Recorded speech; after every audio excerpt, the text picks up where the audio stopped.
bienvenue sur yrgestion.fr. La loi anti-gaspillage qui a été promue au journal officiel le 11 février 2020 englobe une large batterie de mesures comme l'interdiction du plastique à usage unique, des meilleures consignes de recyclage et l'apparition d'un indice de réparabilité. C'est le sujet d'aujourd'hui. C'est parti.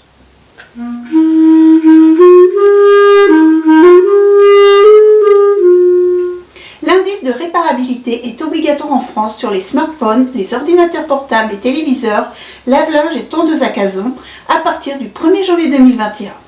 À la manière du Nutri-Score, il doit permettre aux clients d'avoir un aperçu rapide de la capacité d'un appareil électronique à être réparé.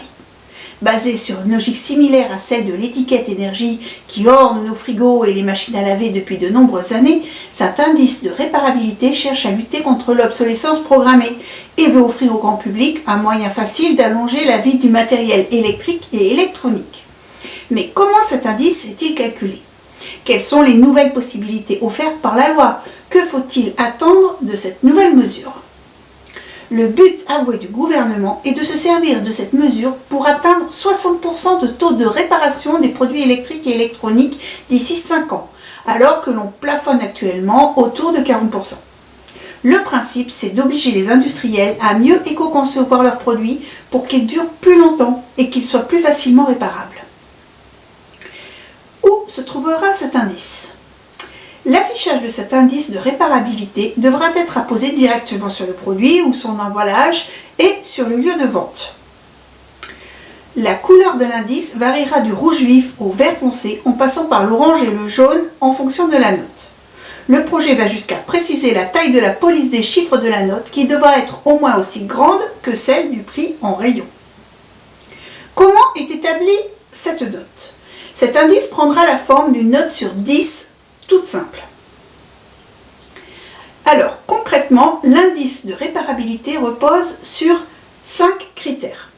La documentation fournie par le fabricant, l'aptitude du produit à être démonté, la disponibilité des pièces détachées, le rapport entre le prix de la pièce détachée la plus chère et le prix du produit originel. Et enfin, un dernier critère qui est spécifique cette fois à la catégorie du produit concerné. Concernant ce critère propre à chaque famille de produits, l'indice tiendra compte par exemple pour les smartphones, les ordinateurs portables et téléviseurs, des informations et de l'assistance relative aux mises à jour logicielles. Quant aux tondeuses, leur variable spécifique viendra au niveau de l'assistance gratuite et pour les modèles sans fil à la compatibilité de leur batterie avec d'autres produits. Voilà, si vous avez aimé cette vidéo, merci de liker, pouce vers le haut, de vous abonner.